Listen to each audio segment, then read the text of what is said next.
Emmanuel Macron s'avance décontracté vers une foule qui l'attend derrière des grilles. Il se dirige droit vers un homme en t-shirt kaki qui immédiatement lui assène une gifle.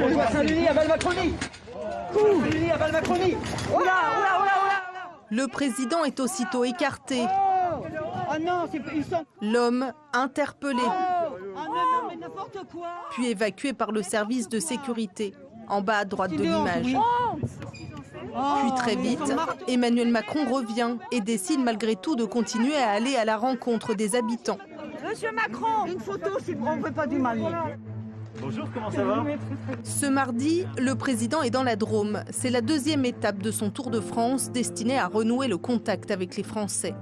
Mais avant même son arrivée, une cinquantaine de personnes l'attendent devant le lycée hôtelier, dont des gilets jaunes. 4 manifestants, reliés selon la préfecture de la Drôme à l'ultra-gauche, sont interpellés et placés en garde à vue.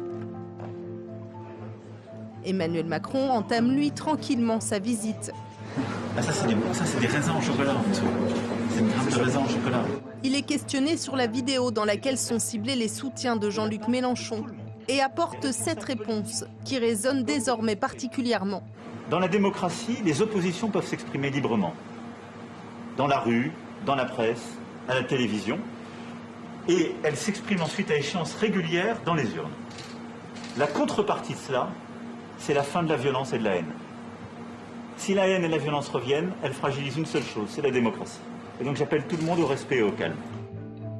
La rencontre terminée, il remonte dans son véhicule, commence à partir, mais décide finalement de s'arrêter pour descendre saluer les femmes et les hommes qui patientent devant le lycée.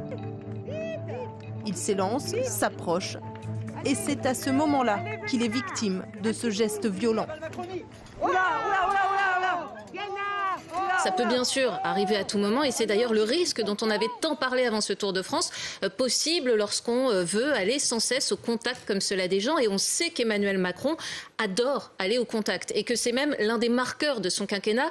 Lorsqu'il était arrivé d'ailleurs à l'Élysée, il avait tout de suite pris le contre-pied de François Hollande qui, dans les derniers mois de sa présidence, était souvent empêché, gêné pour aller voir les Français parce qu'il était beaucoup hué. Et Emmanuel Macron avait voulu d'emblée installer une césure en montrant que lui, il pouvait, il aimait, il voulait aller voir des Français. De 28 ans ont été interpellés, l'auteur de cette gifle et l'ami qui l'accompagnait. Tous deux habitants de la Drôme et inconnus des services de police. Ils ont été placés en garde à vue. Une enquête a été ouverte pour violence sur personne dépositaire de l'autorité publique. Ils risquent pour ces faits jusqu'à 3 ans de prison et 45 000 € d'amende. Les motivations de l'homme qui a levé la main sur le chef de l'État sont pour l'heure inconnues. Il est fan de combats médiévaux et de jeux de rôle. Et il a assorti son geste de cette apostrophe « Montjoie-Saint-Denis à bas la Macronie ». Le slogan lui-même sur Montjoie-Saint-Denis, c'est le slogan utilisé par le roi de France et récupéré depuis quelques dizaines d'années maintenant par les groupes royalistes. Ce slogan a été déjà utilisé lors d'agressions et notamment lors d'agressions de députés de gauche. C'est quelque chose qui revient et qu'on entend de plus en plus fréquemment, notamment depuis les manifestations pour les mariages pour tous, où on a vu arriver des groupuscules royalistes et des groupuscules catholiques intégristes qui passaient de plus en plus à la lutte violente.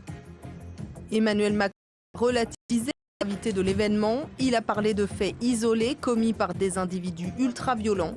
Il a poursuivi son programme comme prévu à Valence et a terminé sa journée par un nouveau bain de foule.